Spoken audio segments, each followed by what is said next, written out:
Hi മക്കളെ, നമസ്കാരം. നമ്മുടെ ക്രിസ്മസ് പരീക്ഷ ഇങ്ങെത്തിക്കഴിഞ്ഞിട്ടുണ്ട്. ഇപ്പോഴും പല കുട്ടികളും കഴിഞ്ഞ ഓണപ്പരീക്ഷയ്ക്ക് നമ്മൾ ഡീറ്റെയിൽ ആയിട്ട് ക്ലാസ്സുകൾ എടുത്തു കൊടുത്തിട്ടും ഇങ്ങനെയൊക്കെ ചോദ്യങ്ങൾ വരാമെന്ന് പറഞ്ഞു കൊടുത്തിട്ടും ആ ചോദ്യങ്ങളെല്ലാം പരീക്ഷയ്ക്ക് വന്നിട്ടും സാർ ഞാൻ ഈ പോയിന്റുകളൊക്കെ എഴുതിയിട്ടുണ്ട്, എനിക്ക് എന്നിട്ട് എന്ത് ചെയ്തിട്ടില്ല, മാർക്ക് കിട്ടിയിട്ടില്ല.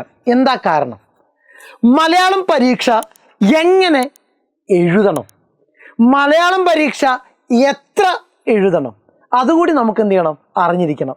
അതിനകത്ത് സമയം ഒരു വലിയ ഘടകമാണ്. എത്ര എഴുതണം എന്നുള്ളത് കൃത്യമായിട്ട് അറിയണമെന്നുണ്ടെങ്കിൽ ടൈം മാനേജ്മെൻറ്റ് കൂടി എന്ത് ചെയ്യണം, റെഡി ആയിരിക്കണം. സമയം നമ്മൾ കൃത്യമായിട്ട് ഉപയോഗിച്ച് കഴിഞ്ഞാൽ കുട്ടികൾ പറയുന്ന ഒരു പരാതി, ഞാൻ എത്രമാത്രം എഴുതിയിട്ടും എനിക്ക് മാർക്ക് കിട്ടുന്നില്ല, ഞാൻ ഒരുപാട് എഴുതി പക്ഷേ എനിക്ക് അവസാനത്തെ 2 ചോദ്യം എഴുതാൻ പറ്റിയില്ല, സമയം തികഞ്ഞില്ല. എന്തുകൊണ്ടാണ് സംഭവിക്കുന്നത്? പരീക്ഷ എന്ന് പറയുന്നത് നിങ്ങളുടെ അറിവിനെക്കുറിച്ചുള്ള പരിശോധന മാത്രമല്ല, ആ അറിവ് എങ്ങനെ വിന്യസിക്കുന്നു എന്നുള്ളത്, സമയബന്ധിതമായിട്ട് തീർക്കുന്നു എന്നുള്ളത് കൂടി എന്ത് ചെയ്യുന്നുണ്ട്, അവിടെ പരീക്ഷിക്കപ്പെടുന്നുണ്ട്. അപ്പോൾ സമയത്തിനനുസരിച്ച് എഴുതാൻ സാധിക്കുക എന്നുള്ളതാണ് ആദ്യത്തെ സ്റ്റെപ്പ്. അപ്പോൾ മലയാളം പരീക്ഷ എങ്ങനെ എത്ര എഴുതണം എന്നുള്ള ഈ സെക്ഷനിലേക്ക് പ്രിയപ്പെട്ട മക്കൾക്ക് സ്വാഗതം. ഓക്കെ, നമ്മൾ നോക്കുന്ന സമയത്ത് നമുക്ക് 1 മാർക്ക് ചോദ്യങ്ങളാണ് ആദ്യം പരീക്ഷയ്ക്ക് കാണാൻ സാധിക്കുക അല്ലേ. 1 മാർക്കിൻ്റെ ചോദ്യങ്ങൾ നമ്മൾ എന്ത് ചെയ്യും, ക്വസ്റ്റ്യൻ പേപ്പറിനകത്ത് കാണാറുണ്ട്. ഈ 1 മാർക്ക് ചോദ്യങ്ങൾക്കകത്ത് നമുക്ക് ആദ്യത്തെ ഒരു 1 മുതൽ 5 വരെയുള്ള ചോദ്യങ്ങൾ ഇതിനകത്ത് കടന്നു വരും. 1 മുതൽ 5 വരെയുള്ള ചോദ്യങ്ങൾ. ഈ 1 മുതൽ 5 വരെയുള്ള ചോദ്യങ്ങളിൽ ഒരു 3 എണ്ണം പലപ്പോഴും എന്തായിരിക്കും, ഒറ്റ വാക്കിലുള്ള ഉത്തരം ചോയ്സ് നിന്നുണ്ടാവും. ബ്രാക്കറ്റിൽ 1, 2, 3, 4 ഇതിൽ നിന്ന് തിരഞ്ഞെടുക്കാനുള്ളതാണ്. നന്നായിട്ട് ചോദ്യം ഒന്ന് മനസ്സിരുത്തി വായിച്ചു കഴിഞ്ഞാൽ നമുക്ക് കൃത്യമായിട്ട് അതിൻ്റെ ഉത്തരം എന്ത് ചെയ്യാം, ബ്രാക്കറ്റിൽ നിന്ന് കണ്ടെത്താം. ഇനിയുള്ളത് ചിലപ്പോൾ എന്തായിരിക്കും, നിങ്ങൾക്കൊരു ഒബ്ജക്റ്റീവ് ടൈപ്പ് സാധനം നിന്നിട്ടുണ്ടാവും, തീ കോമ കനൽ, ഇത് എങ്ങനെയാണ് എഴുതേണ്ടത്, അതിന് ചിലപ്പോൾ ചോയ്സ് ഉണ്ടാവില്ല. ഇതിനെ നമ്മൾ ചേരുംപടി ചേർക്കുക എന്ന് പറയും, അല്ലെങ്കിൽ സന്ധ്യ എന്ന് പറയും അല്ലേ. ഇതിനകത്ത് തീക്കനൽ എന്ന് ഉത്തരം നമ്മൾ എന്ത് ചെയ്യേണ്ടി വരും, എഴുതി ചേർക്കേണ്ടി വരും. നമുക്ക് എത്ര മാർക്ക് കിട്ടി? 4 മാർക്ക്. 1 മുതൽ 5 വരെയുള്ള ചോദ്യങ്ങളിൽ ഏതെങ്കിലും 4 എണ്ണത്തിന് മാത്രം ഉത്തരം എഴുതുക എന്നുള്ള നിർദ്ദേശത്തോടു കൂടിയായിരിക്കും ഈ ചോദ്യങ്ങൾ കടന്നു വരിക. 1 മുതൽ 5 വരെയുള്ള ചോദ്യങ്ങളിൽ 4 എണ്ണം. അപ്പോൾ നമ്മൾ 4 എണ്ണം മാത്രം എന്ത് ചെയ്യുക, ഉത്തരം എഴുതുക. ഇതാണ് നമുക്ക് ആദ്യത്തെ 4 മാർക്ക് ഉറപ്പിക്കാനുള്ള ആദ്യ സ്റ്റെപ്പ് എന്ന് പറയുന്നത്. സെറ്റാണല്ലോ, സെറ്റ്. ദെൻ നെക്സ്റ്റ് രണ്ടാമത്തെ വിഭാഗം ചോദ്യങ്ങൾ 2 മാർക്ക് ചോദ്യങ്ങളാണ്. 2 മാർക്കിനുള്ള ചോദ്യങ്ങളാണ് അടുത്ത സെറ്റ് ഓഫ് ക്വസ്റ്റ്യൻസ്. ഒരു 3 ചോദ്യങ്ങൾ നമുക്ക് 2 മാർക്കിനുള്ള ചോദ്യം ഉണ്ടാകും അല്ലേ. 6 മുതൽ 9 വരെയുള്ള ചോദ്യങ്ങളിൽ ഏതെങ്കിലും 3 എണ്ണത്തിന് മാത്രം 2 3 വാക്യത്തിൽ ഉത്തരം എഴുതുക. അത് 2 3 വാക്യത്തിൽ ഉത്തരം എഴുതാൻ പറഞ്ഞാൽ 2 3 വരിയിൽ നമ്മുടെ ഉത്തരം എന്ത് ചെയ്യണം മക്കളെ, പൂർത്തിയായിരിക്കണം. ചിലത് 2 3 വരി വേണ്ട. ചോദിച്ചിരിക്കുന്ന 3 4 ടൈപ്പ് ചോദ്യങ്ങൾ നമുക്ക് നോക്കാം. ഒന്ന്, ഒരു 2 വാക്യം നമുക്ക് തന്നിട്ട് അതിനെ ഒറ്റ വാക്യമാക്കുക എന്നൊരു ചോദ്യത്തിനുള്ള സാധ്യതയുണ്ട്. നമ്മൾ ഓരോ പാഠഭാഗം ചെയ്യുന്ന സമയത്തും അതിൻ്റെ കൂടെ ഈ ചോദ്യങ്ങൾ കൂടി ചെയ്യാറുണ്ട്. അത് നിങ്ങൾ എന്ത് ചെയ്യുക, കൃത്യമായിട്ട് ശ്രദ്ധിക്കുക. ഒറ്റ വാക്യമാക്കുക. 2 വാക്യങ്ങൾ തന്നിട്ടുണ്ടാവും. കാരണം ഒരു വാക്യം ആരംഭിച്ച് ഒരു ഫുൾ സ്റ്റോപ്പ് ഇട്ട് അടുത്തൊരു വാക്യം അതിന് ശേഷം വന്നിട്ടുണ്ടാവും. അപ്പോൾ ഈ ഫുൾ സ്റ്റോപ്പ് ഒഴിവാക്കിയിട്ട് അർത്ഥവ്യത്യാസമില്ലാതെ ഒറ്റ വാക്യമാക്കി എന്ത് ചെയ്യണം, ഇതിനെ മാറ്റിയാൽ നമ്മുടെ കയ്യിൽ കിട്ടുന്നത് എന്താണ്, 2 മാർക്കാണ്. ഇത് പലപ്പോഴും ഒരു വരിയിൽ ഒതുങ്ങുന്ന ഉത്തരത്തിൽ എന്ത് ചെയ്യാൻ പറ്റും, നമുക്ക് പൂർത്തിയാക്കാൻ പറ്റും. ഇനിയുള്ളത് ഒറ്റ വാക്യം നമുക്ക് തരും, അതിനെന്താക്കാൻ പറയും, 2 വാക്യമാക്കി മാറ്റാൻ പറയും. 2 വാക്യമാക്കുക. ഇതും 2 മാർക്കിനുള്ള ചോദ്യമാണ്. ഇതിനകത്ത് എന്താ ഉണ്ടാവുക, നമുക്ക് തന്നിരിക്കുന്ന ഒറ്റ വാക്യത്തിനെ എങ്കിലും എന്നാൽ എന്നുള്ളിടത്ത് ഒരു വാക്യം കണ്ടെത്തി ഫുൾ സ്റ്റോപ്പ് കൊടുത്ത് അടുത്ത വാക്യം അടിയിൽ എഴുതുക. നമുക്ക് എത്ര മാർക്ക് കിട്ടി? 2 മാർക്ക് കിട്ടി. ഉദാഹരണങ്ങൾ ഒരുപാട് ഞാൻ പാഠഭാഗത്ത് ചെയ്തിട്ടുണ്ട്.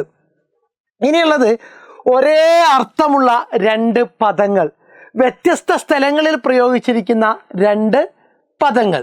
ആ 2 പദങ്ങൾ ഇപ്പം എന്ത് ചെയ്യുക, അതിൻ്റെ അർത്ഥവ്യത്യാസം കണ്ടെത്തുക. 2 മാർക്കിന് വരുന്നൊരു ചോദ്യമാണ് അർത്ഥവ്യത്യാസം കണ്ടെത്തുക. അപ്പോൾ ഏതെങ്കിലും 2 വാക്ക് നിങ്ങൾക്ക് തരും, 2 സ്ഥലത്തായിരിക്കും. അവൻ പോയി, അവൻ പോയി, പേന കളഞ്ഞുപോയി. അപ്പോൾ ആദ്യത്തെ സ്ഥലത്ത് പോവുക എന്ന ക്രിയയാണ് എന്ത് ചെയ്യുന്നത്, പോവുക എന്ന ക്രിയയാണ് കൊടുത്തിരിക്കുന്നതെന്നും രണ്ടാമത്തെ സ്ഥലത്ത് കളഞ്ഞുപോയി എന്നുള്ളത് അബദ്ധത്തിൽ സംഭവിച്ചു എന്ന് സൂചിപ്പിക്കാനാണ് നമ്മൾ എന്ത് ചെയ്യുന്നു, എഴുതി വെക്കുന്നു. നമുക്ക് എത്ര മാർക്ക്? 2 മാർക്ക്.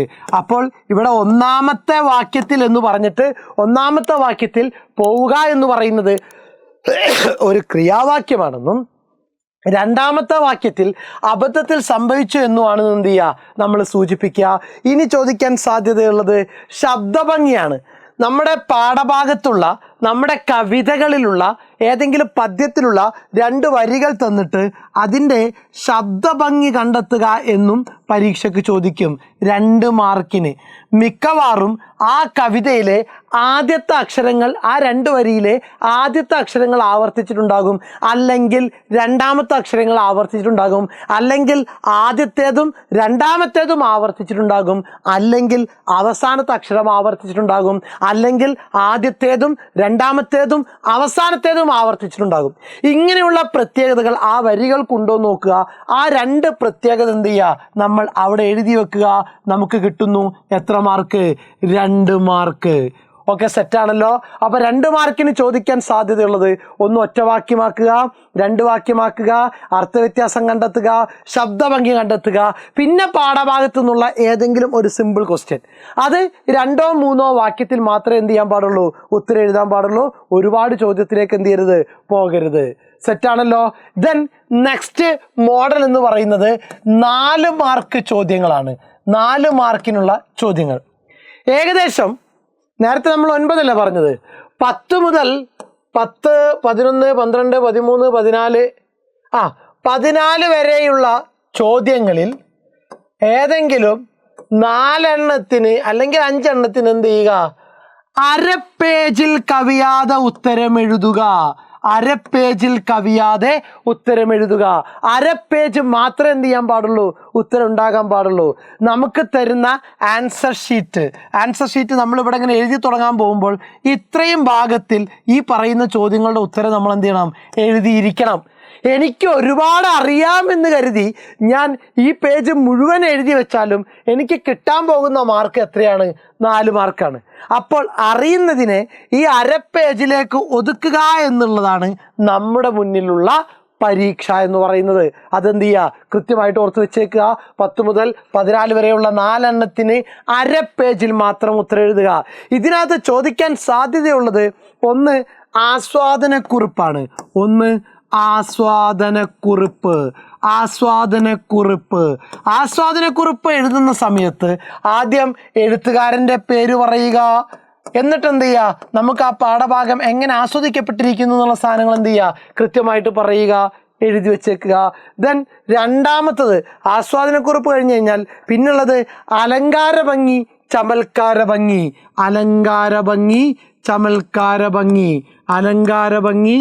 ചമൽക്കാര ഭംഗി.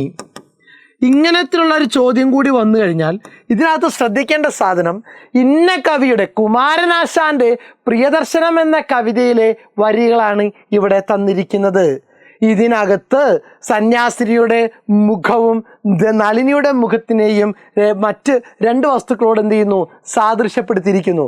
കരഞ്ഞു കലങ്ങിയ നളിനിയുടെ മുഖത്തെ എന്തിനോട്, മഞ്ഞുകണങ്ങൾ പറ്റിക്കിടക്കുന്ന പനിനീർ പുഷ്പത്തിനോടും തേജസ്സാർന്ന മുഖത്തോടു കൂടിയ ദിവാകരൻ എന്ന സന്യാസിയുടെ മുഖത്തെ ഉദിച്ചു വരുന്ന സൂര്യനോട് സാദൃശ്യപ്പെടുത്തിയിരിക്കുന്നു. എന്തിന്? അതുകൂടി പറയുമ്പോൾ നമ്മുടെ ഉത്തരം എന്ത് ചെയ്തു, പൂർത്തിയായി. 4 മാർക്ക് നമുക്ക് എന്ത് ചെയ്തു, അവിടെ കിട്ടി. ദെൻ നെക്സ്റ്റ് താരതമ്യക്കുറിപ്പ്. ഒരു ഭാഗം നമ്മുടെ പാഠഭാഗവും, ഇപ്പം ജീവിതം നൽകിടാത്തതൊക്കെയും ജീവിച്ച് ജീവിതത്തോട് തന്നെ ഞാൻ നേടും എന്ന് ചങ്ങമ്പുഴ എഴുതിയിട്ടുണ്ട്. ജീവിതം നൽകാൻ മടിക്കുന്നതൊക്കെയും ജീവിച്ച് ജീവിതത്തോട് തന്നെ ഞാൻ നേടും. ഈ വരികളെ, ചങ്ങമ്പുഴയുടെ വരികളെ അക്കർമാശി എന്ന പാഠഭാഗമായിട്ട് ബന്ധപ്പെടുത്തി എഴുതാൻ വേണ്ടി എന്ത് ചെയ്യും, ആവശ്യപ്പെടും. അപ്പോൾ ആദ്യം നമ്മൾ ജീവിതം നമുക്ക് പല സൗകര്യങ്ങളും തരൂല. അതൊക്കെ അതിൽ വ്യസനിച്ച് ആത്മഹത്യ ചെയ്യുന്നതിന് പകരം ജീവിച്ച് ജീവിതത്തോട് പോരാടി അതെല്ലാം നേടിയെടുക്കാൻ താൻ പരിശ്രമിക്കുമെന്ന് ചങ്ങമ്പുഴ പറഞ്ഞതിന് ശേഷം, ചങ്ങമ്പുഴയുടെ വരികൾ പരാമർശിച്ചതിന് ശേഷം ശരൺകുമാർ ലിംബാളയുടെ അക്കർമാശിയിൽ ശരൺകുമാറിൻ്റെ ജീവിതം ഇങ്ങനെ തന്നെയാണ്. ദാരിദ്ര്യവും കൊടിയ പട്ടിണിയിൽ നിന്ന് സമൂഹത്തിലെ ഒരു ഉയർന്ന സ്ഥാനത്തേക്ക് കഷ്ടപ്പാടുകളിലൂടെ എത്തിച്ചേർന്ന ലിംബാളയുടെ ജീവിതത്തെക്കുറിച്ച് എന്ത് ചെയ്യുക, സൂചിപ്പിച്ച് വെച്ചേക്കുക. അപ്പോൾ ആദ്യം ചങ്ങമ്പുഴയുടെ വരിയെ, പിന്നെ നമ്മുടെ പാഠഭാഗത്ത്.